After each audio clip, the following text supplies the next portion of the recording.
Bank details दो, मैं तुम्हें 100 रुपीज़ देती हूँ। तो आपको व्हाट्सएप पे एक लिंक भेजा है, तो आपको बस उस पर आपका रिव्यू डालना है। तो क्या आप जल्दी से उस पर क्लिक करके मुझे रिव्यू दे देंगे? रविंदर सिंह सब इंस्पेक्टर बोल रहा हूँ यहाँ पे। आप दक्ष के फादर बोल रहे हैं? हाँ सर, बोल रहा हूँ। जी, आपका बेटा यहाँ पकड़ा गया है। आपको आपके बेटे बचाना है, तो आप अभी हम केस आपका दफा कर देंगे। आप हमें 5000 रुपये ट्रांसफर कर दीजिए। ऑडियो चस्का प्रेजेंट्स गेड़ी बाज। अब आप सोच रहे होंगे कि गेड़ीबाज में ये क्या चल रहा है, तो मैं आपको बता दूं कि आज का गेड़ीबाज एपिसोड बहुत ही स्पेशल होने वाला है, क्योंकि आज मैं आपको उन गेड़ीबाजों के बारे में बताऊंगी जो दुनिया को सचमुच के गेड़ी दे रहे हैं। मतलब उनके साथ तरह तरह के स्कैम्स करें, उनके साथ धोखा करें। अब भाई हर गेड़ीबाज हमारी तरह आपको एंटरटेन तो नहीं कर सकता, कुछ ऐसे भी होते हैं जो लोगों की मेहनत की कमाई पर निशाना साधते हैं। और उन स्कैमर्स, उन गेड़ीबाजों से आपको अवेयर कराने का जिम्मा लिया है आज मैंने, यानी कि आपकी होस्ट नंदिनी ने। तो आज हम आ चुके हैं लवली प्रोफेशनल यूनिवर्सिटी LPU, जहाँ देश के हर कोने से स्टूडेंट पढ़ने आते हैं। तो सुनेंगे उनके एक्सपीरियंस को, उनकी कहानियों को, जब उन्हें किसी स्कैम का सामना करना पड़ा। तो चलिए चलते हैं और तैयार हो जाइए आज के एपिसोड में, क्योंकि आज आपको एंटरटेनमेंट के साथ साथ अवेयर भी किया जाएगा। तो चलिए चलते हैं, अंदर जाते हैं और स्टूडेंट से जानते हैं उनके एक्सपीरियंस के बारे में, उनकी ही जुबानी। आइए।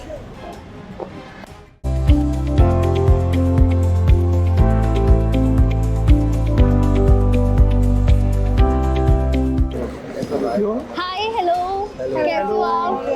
फ्री हो आप? Yes ma'am. हमारा एक शो चलता है गेड़ीबाज, और आज हम गेड़ी लगाते लगाते LPU पहुंच चुके हैं। और आज हम उन गेड़ीबाजों की बातें करने वाले हैं जो सचमुच लोगों को गेड़ियां देते हैं, मतलब धोखा देते हैं, उनको अपने जाल में फंसा लेते हैं। वैसे आपको स्कैम्स के बारे में पता है? हाँ पता है। किस किस तरीके के स्कैम्स होते हैं? आजकल तो फेमस चल रहे हैं email scams, bank scams, phone call scams. Ma'am technology जैसे जैसे इंक्रीज हो रही है, स्कैम भी इंक्रीज हो रहे हैं। जैसे एक साइबर क्राइम में अपना हो गया कि फेक कॉल्स आते हैं कि आप हम आपके मतलब को रिलेटिव बोल रहे हैं, फ्रेंड्स बोल रहे हैं, आप हमें इतनी मनी ट्रांसफ़र कर दीजिए। तो ऑन द स्पॉट इतना लोग सोचते नहीं है, तो वो ट्रांसफ़र भी कर देते। एक्चुअली एक स्कैम तो ये हो रहा था कि मेरे एक फ्रेंड के घर पे कॉल गया था कि आपके लड़के ने किसी लड़की के साथ कुछ किया है और हम पुलिस वाले बोल रहे हैं, तो हमने अरेस्ट किया है उसको। हम LPU के CSE डिपार्टमेंट के हेड डॉक्टर दीपक प्राशर सर से भी जानकारी लेंगे। अच्छा, डिजिटल अरेस्ट बहुत कॉमन है आजकल स्कैम, उसके बारे में सुना आपने कभी? हाँ, ये सुना था मैंने। ये मेरे फ्रेंड के साथ हुआ था, जिधर वो क्लास में था, पर उसकी फैमिली में एक कॉल गया था जहाँ बोला था कि वो अरेस्ट हो गया है मर्डर केस में, और वो उसको 1 लाख रुपीज़ देना है बेल के लिए। किसी फैमिली को कॉल किया जाएगा कि हमने आपके लड़के को किडनैप वगैरह या फिर किसी स्कैम में फंसा लिया है, और फिर उनसे रैंसम मांगते हैं कि अगर उसे छुड़ाना है तो पैसे देने पड़ेंगे इतने।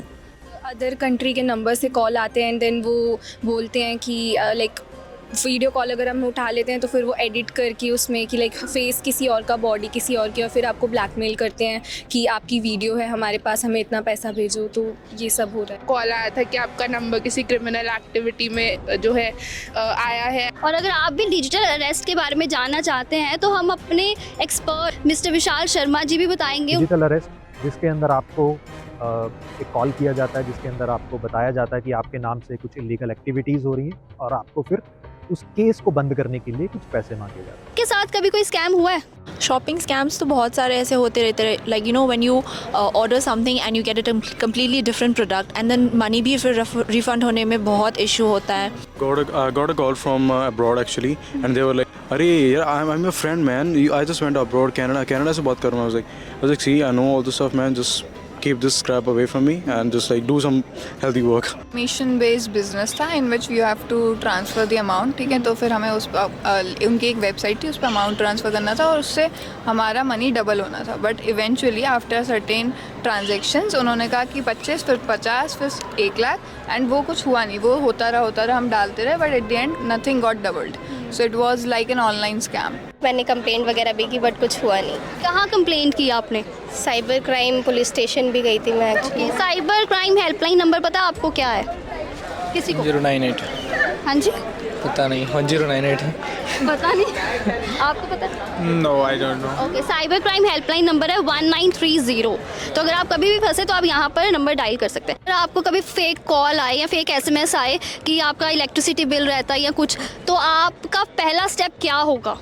सबसे पहले तो हमें अपना मतलब अपने नियरेस्ट जो भी फिजिकली जाके वहाँ पे कंफर्म करना चाहिए ऑफिस में कि एक्चुअली ऐसा है भी या नहीं। हमें अप टू डेट रहना है, कोई सस्पिशियस लिंक आए उस पर क्लिक नहीं करना है।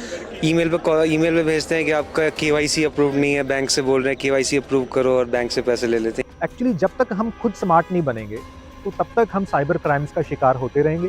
तो इसका सबसे जो मेन इलाज यही है कि हम अपने आप को ग्रूम करें, हम कहीं से इन चीज़ों की प्रॉपर एक ट्रेनिंग लें कि कहाँ पे हमें क्या करना है, कौन सी वेबसाइट सेफ होती हैं, कौन सी नहीं होती हैं, किन लिंक्स पे हमें क्लिक करना चाहिए, कहाँ नहीं करना चाहिए, इनमें कैसे फ़र्क किया जाता है, इनके ऊपर हमें थोड़ा बहुत अपने आप को ग्रूम करना चाहिए। सोशल मीडिया स्कैम बहुत होते हैं आजकल, फेक प्रोफाइल बनाकर आपके फ्रेंड से ही वो पैसे मांगते, तो कभी ऐसा हुआ आपके साथ? रिसेंटली हुआ, फ्रेंड के एक अकाउंट हैक हुआ था और बोल रही थी एक क्रिप्टो करेंसी यूज़ करके इसने बहुत कमाया, आपके दोस्त ने, और आप भी कमाइए और हमारे साथ जुड़िए। आप बहुत अच्छे हो, मैं आपको पसंद करता हूँ, इस टाइप के कॉल्स आ रहे हैं। आई वाज लाइक कौन है ये बंदा? एंड ये कॉल मुझे कम से कम 20-25 बार आ चुके थे and that day I got irritated. हर बार नए नंबर से कॉल आ रहे हैं, तो इन स्कैमर्स को नंबर्स मिलते कहाँ से? प्रॉब्लम वहाँ से शुरू होती है। तो स्कैम्स के बारे में हम और भी जानकारी आपको देंगे, लेकिन उससे पहले हम अपने एक्सपर्ट से जानते हैं स्कैमर्स को हमारी पर्सनल डिटेल्स कहाँ से मिलती है। देखिए, जब भी हम आज की डेट में कहीं पे भी शॉपिंग के लिए जाते हैं तो वो सबसे पहले आपका फ़ोन नंबर मांगते हैं, आपकी ईमेल मांगते हैं और फिर वो आपको बिल काट के देते हैं। जितने भी ब्रांड्स हैं, ये सभी ब्रांड आपका डाटा बेचते हैं, जिसको कोई भी पर्सन खरीद सकता है एक अमाउंट को पे करके, और उसके बाद आप सबको कॉल्स किए जाते हैं। It can also be use for promotional calls, और इसको स्कैमर्स भी यूज़ करते हैं आपको ठगी करने के लिए। क्या लगता है कि सोशल मीडिया पर सिर्फ प्राइवेसी मेंटेन करके हम स्कैम्स होने से रोक सकते हैं? नहीं, पूरी तरह से तो नहीं रुकेंगे, बट स्टिल कुछ स्टेप्स तो हम अपनी तरफ से ले सकते हैं ना, ऑब्वियसली इनको इग्नोर करने के लिए। I got the request from my own account which was faked, और उसमें मेरा प्रोफाइल पिक्चर लगा वो लगा दिया and they just created one account. I don't no. नहीं, प्राइवेसी सेटिंग्स इतनी भी सेफ नहीं है कि उससे स्कैम्स रुक जाए। हाँ, कुछ हद तक हमारी इन्फॉर्मेशन सेफ हो सकती है, बट स्कैम्स नहीं रुक सकते। बहुत ज़्यादा होता है, मेरे फोटोज़ लेके दे यूज्ड इट एंड ये they put it somewhere which is not appropriate। Hacking वगैरह इंस्टाग्राम में कॉमन हो गई है, तो सिक्योरिटी नहीं रहती है। क्या लगता है सबसे कॉमन पासवर्ड्स जो आजकल लोग कॉमन नहीं लगा लेते? @123 आपका नाम, गर्लफ्रेंड का नाम। मैंने भी लगा रखा है कॉमन, उसमें P कैपिटल, पासवर्ड की स्पेलिंग @123। आपका पासवर्ड हमें पता लग गया। 1 2 3 4 5 6 7 8 1 2 8 डायरेक्ट और वाईफाई पासवर्ड 1 2 8 1 2 3 4 5 6। नहीं, क्यों? हमें चीज़ पे काम करना पड़ेगा, हमें पासवर्ड को स्ट्रॉन्ग रखना पड़ेगा कि अब तो देखिए, अब कई एप्लीकेशंस में तो पासवर्ड का बाय डिफॉल्ट फीचर आता है कि आप सिंपल पासवर्ड नहीं रख सकते, पर फिर भी हम उसको बाईपास कर देते हैं। हम वही पासवर्ड रखते हैं, हम अपने पासवर्ड में अपना नाम ऐड कर देते हैं, अपना डेट ऑफ बर्थ ऐड कर देते हैं, बेटे का नाम, बिटिया का नाम ऐड कर देते हैं। तो ये चीज़ें नहीं करनी जो मोस्टली सोशल मीडिया पे मिल भी होते हैं। जाते हैं। क्या लगता है कि हमें अपने पासवर्ड को स्ट्रॉन्ग बनाने के लिए कौन-कौन से चीज़ें ऐड करनी चाहिए? एडिंग द फर्स्ट जो आपका लेटर होना चाहिए, even in the over the instructions are provided कि जो फर्स्ट लेटर जो आपका बड़ा होना चाहिए, you need to put an American in it and numbers so that the password can be little difficult. कौन से एज ग्रुप वाले स्कैम्स का ज़्यादातर शिकार बनते हैं? I think it's the old age people who tend to fall for these because उनको नहीं है उतना नॉलेज। हम पढ़ रहे हैं and it's our duty to guide them through it, but उनके लिए ज़्यादा डिफिकल्ट होता है। एज ग्रुप अगर डिजिटल वाइज आप देखोगे तो एज ग्रुप हम लोग तो भी थोड़ा सा अवेयर हैं, लेकिन जो एज ग्रुप 30-35 प्लस होता है उनके साथ ये स्कैम ज़्यादा होने के चांसेस हैं। मोस्टली ओल्ड एज वाले जो लोग हैं वो फंसते हैं, क्योंकि उन्हें इन सारी चीज़ों की, न्यू एज चीज़ों की जानकारी नहीं है। जितने भी हमारे पेरेंट्स हैं, उन्हें एक स्मार्टफोन्स तो हम दिला चुके हैं, लेकिन हमने उनको ये गाइड नहीं किया कि स्मार्टफोन को प्रॉपरली यूज़ कैसे करना है और इसमें क्या चीज़ें हमें करनी है और क्या नहीं करनी। वो अभी इतने अवेयर नहीं है, बिकॉज वो उस युग से नहीं है जब ये चीज़ें हमारे लेवल पे इंट्रोड्यूस हुई और ये स्मार्टफोन्स हमारे पास आए। स्कैमर्स और हैकर्स में क्या डिफरेंस है? हैकर्स तो डाटा ड्रिवन चीज़ों को हैक करते हैं, आई मीन इंफॉर्मेशन और इन सबको। Scammers are people who manipulate and play with your mind. Scammers बेवकूफ़ होते हैं, हैकर्स थोड़े बुद्धिमान होते हैं। पर वो बेवकूफ़ भी बहुत कुछ लूट सकते हैं। Scammers and hackers basically technical based हो गए, लाइक आपका सिस्टम हैक करेंगे या कुछ भी ऐसा हैक करेंगे। Scammers like they can like वो बस from the above like ऊपर से कर सकते हैं। Hackers can get in the system. Hackers are more powerful and more violent than scammers. Scammers से बच सकते हो, but hackers से बचना difficult होता है। आपको हैकर्स और स्कैमर्स में डिफरेंस हमारे एक्सपर्ट मिस्टर विशाल शर्मा जी भी बताएंगे। देखिए, जो हम स्कैमर्स की बात करते हैं, स्कैमर्स एक ऐसे लोग हैं जो टेक्निकली साउंड नहीं है। उन्हें ये नहीं पता कि किसी मतलब कंप्यूटर्स को कैसे यूज़ किया जाता है फॉर हैकिंग पर्पस। हैकर जो है उसका काम अलग है। जो हैकर्स हैं वो 3 प्रकार के होते हैं। एक होते हैं ब्लैक हैट हैकर्स, एक होते हैं व्हाइट हैट हैकर्स, एक होते हैं grey hat hackers. White hat hackers जो होते हैं वो अपनी नॉलेज को एक अच्छे यूज़ के लिए यूज़ में लाते हैं। ब्लैक हैट हैकर्स जो हैं वो है एक बुरे लोग जो किसी के साथ बुरा करने के लिए यूज़ हो रहे हैं। ग्रे हैट हैकर्स मतलब ऐसे लोग जिनमें दोनों प्रॉपर्टीज़ हैं, जो दिन में तो एक अच्छा काम कर रहे हैं सभी के लिए और रात को अपने रूम में जाके वो कुछ ऐसी एक्टिविटीज़ कर रहे हैं जिनके बारे में किसी को पता ही नहीं। आज की डेट में हमें जिससे बचना है, they are the scammers. Online scam ज़्यादातर क्यों होते हैं, मतलब बेसिक रीज़न क्या है कि लोग ज़्यादातर फंस जाते हैं स्कैम्स में? लालच। उनकी कम्युनिकेशन बहुत अच्छी होती है, वो पूरा मैनिपुलेट कर देते हैं लोगों को ना। तो मेन बात तो ये अवेयरनेस कम है लोगों में अभी। कि जैसे कोई भी एक ऐप है, सपोज फेसबुक है, तो एक टाइम पे बहुत बड़े स्कैम्स हो रहे थे। लाइक एड्स डाल दिए किसी ने स्पेसिफिक, कहाँ किसी और ब्रांड के कपड़े उठा के अपने में डाल दिए। तो लोगों को सपोज़ कोई बड़ा ब्रांड है, किसी को नहीं पता है सपोज़, तो वो क्या करते थे कि वो उनको सस्ते में दिख रहे तो ऑफकोर्स उनको पसंद आ रहा है, तो वो ट्राई करते थे कि हम भी मंगवाएं। तो लालच या कोई चीज़ पसंद आ गई, सस्ता कुछ मिल रहा है, मेन पॉइंट वही था। अगर आप साइबर क्राइम एक्सपर्ट होते तो अपने ऑडियंस को क्या मैसेज देते, कोई टिप देते कि जिससे कि स्कैम्स अवॉइड हो सके? जैसे आजकल बहुत सारे होते हैं, जैसे व्हाट्सएप पे टेक्स्ट आते हैं जॉब्स को लेकर कि हम आपको जॉब्स प्रोवाइड करेंगे, आपको डेली 10,000 20,000 रुपीज़ देंगे, जो कि एक बहुत ही देखा जाए तो बेतुकी बात है। अब पब्लिक की बात करें, जैसे हम सभी इंटरनेट यूज़ कर रहे हैं, सभी जीमेल यूज़ करते हैं, फेसबुक यूज़ करते हैं, तो सबसे इंपॉर्टेंट चीज़ है वो है 2 फैक्टर ऑथेंटिकेशन। हम कहते हैं मल्टी फैक्टर ऑथेंटिकेशन। अब हमें बताइए, अगर हम किसी से पूछेंगे तो 90% बंदे कहेंगे हम नहीं यूज़ करते, क्योंकि वो कहते हैं इसमें टाइम लगता है। पहले तो आप यूज़र ID पासवर्ड डालेंगे, बाद आपके पास OTP आएगा, आप उसको OTP को भरेंगे, तो ये चीज़ें हमें करनी पड़ेंगी। लोग बेसिकली आजकल ध्यान नहीं दे रहे अपनी सेफ्टी पे। ऑनलाइन लोग जो है कुछ ज़्यादा ही अपने आप को दिखा रहे हैं। थोड़ा सा लोगों को प्रिजर्व्ड रहना चाहिए, ऑनलाइन अपनी इन्फॉर्मेशन ज़्यादा नहीं देनी चाहिए। जो वेबसाइट होती है HTTPS, जिसमें S होता है, वो सिक्योर वेबसाइट्स होती हैं, और जो HTTP वाली होती हैं वो सिक्योर नहीं होती, तो उसमें कुकीज़ को अलाउड नहीं करना चाहिए, वरना उनसे हमारी इन्फॉर्मेशन जाती है उनके पास। तो फर्स्ट एंड फॉरमोस्ट टिप तो यही होगी कि लाइक अगर आपको कॉल आए पहले तो आप कंफर्म करो, खुद कॉल करके कंफर्म करो। जैसे अगर हम बात करें डिजिटल अरेस्ट की, तो डिजिटल अरेस्ट में अगर हमें कोई वॉइस नोट कॉल आ रहा है, हमें कोई कॉल आ रहा है, कोई वीडियो कॉल आ रहा है, तो उस पर हम, और हमसे कोई पैसा मांग रहा है, हमें कोई अकाउंट दिया जा रहा है, हम उस पर ना विश्वास करें।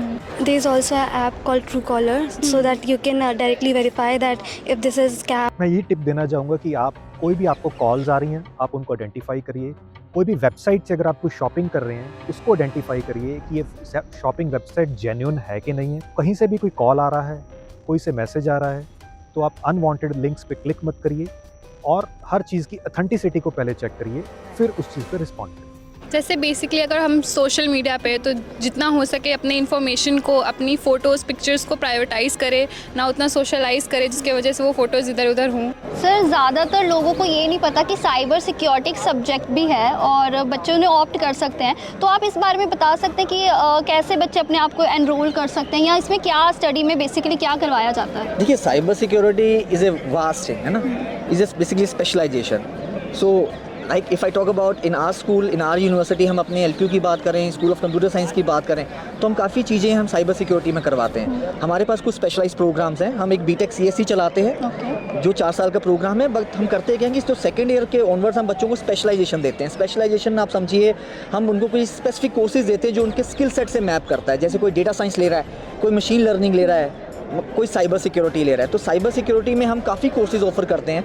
हम आज की डेट में 6 कोर्सेज ऑफर कर रहे हैं, स्पेशलाइज कोर्सेज। बच्चों को नॉलेज मिल रही है, स्टडी वो कर रहे हैं, लेकिन इसके जॉब अपॉर्चुनिटीज़ क्या है? तो अगर मैं जॉब अपॉर्चुनिटीज़ की बात करें तो हमने सबसे बड़ी एक चीज़ हमने रखी है अपने करिकुलम में कि हमारे जितने भी मैक्सिमम जो कोर्सेज हैं वो सारे इंडस्ट्री से सर्टिफिकेशन से लाइन अप है। मतलब हमारा जो कोर्स है वो इंडस्ट्री से लाइन अप होगा, जो इंडस्ट्री सर्टिफिकेशन है, क्योंकि आज के दिन में आप जब साइबर इंडस्ट्री में जाएंगे तो आपको वो सर्टिफिकेशंस की वैल्यू है। आप चाहे इंडिया में काम कर रहे हैं, यूरोप में जा रहे हैं, ऑस्ट्रेलिया जा रहे हैं, अमेरिका में है, हर जगह पे वो सर्टिफिकेशंस वैलिड होती हैं, उसकी काफ़ी क्रेडिबिलिटी है जॉब्स के लिए। Thank you so much sir, हमें बहुत सी इन्फॉर्मेशन मिली। में गेम खेलेंगे, टंग ट्विस्टर गेम, जिससे आपका एंटरटेनमेंट भी होगा और साथ साथ अवेयरनेस भी फैलेगी। Scammers steal silently, stay secure. Scammers steal silently, stay secure. Scammers steal silently, stay secure. Fishers fishing for personal password. Fishers fishing for personal password. Fishers fishing for personal password. Fishers fishing for personal password. Don't be weak, make your password unique. Don't be weak. Make your password unique. Don't be weak. Don't be weak. Make your password unique. Don't be weak. Make your password unique. Don't be weak. Make your password unique. Hackers hate. Hackers hack. No. Hackers hate hard to guess password. Hackers hate. Had to not password. Sneaky scammers steal secrets. Sneaky scammers steal secrets. Sneaky scammers steal secrets. Sneaky scammers steal secrets. Sneaky scammers steal secrets. Nice, very nice. Suspicious sites stay इतनी safe. धीरे धीरे नहीं, थोड़ा fast. Okay. Suspicious steal, stay safe. Suspicious sites. Suspicious sites steal, stay smart. एक काम करो, तुम ही बात कर लो. Suspicious site steal, stay smart. Suspicious site steal, stay smart. Suspicious site steal, stay smart. Suspicious site steal, stay smart. कल्याण computers जो जलंधर का best IT store है, उसकी तरफ से एक माउस पैड गिफ्ट. तो हम एक गेम खेलेंगे, ठीक है. उसमें मैं क्वेश्चन पूछूंगी लेकिन आपको उसके गलत जवाब दे. एक साल में कितने दिन होते हैं? 300. आप अभी इस वक्त कहाँ पर हो? घर पे. सलमान खान की वाइफ का नाम क्या है? ऐश्वर्या राय. ऐश्वर्या राय का पूरा नाम क्या है? ऐश्वर्या खान. अमिताभ बच्चन के बेटे का नाम क्या है? सलमान खान. कुछ भी. पेंसिल से आप क्या करते हैं? उड़ता हूँ उसमें बैठ के. तो इस गेम से हम ये बताना चाहते हैं कि अगर आपको कोई फेक कॉल या कोई फेक मैसेज आए तो आपको अपनी सारी डिटेल्स सही नहीं बतानी है. आपको कभी कभी रॉन्ग आंसर भी देने चाहिए. साइबर क्राइम से बचने के लिए ऑडियो चस्का पर हमारी ये स्पेशल एपिसोड जरूर देखिए. So that's all for today. LPU के स्टूडेंट्स ने अपने एक्सपीरियंस शेयर किए, हमने एक्सपर्ट से भी बात की और एक बात तो क्लियर होगी कि scammers are everywhere but awareness is the key. Remember, scams don't knock before entering. So be alert before sharing your personal details. क्योंकि smart बनोगे तभी तो scam free रहोगे. I hope you enjoyed today's mix of awareness and entertainment. मैं आपकी host फिर मिलूंगी एक नए एपिसोड के साथ with more fun, with more stories and of course with more गेरीबाजी. Till then, stay safe and don't forget to subscribe Audio Chaska. Bye bye.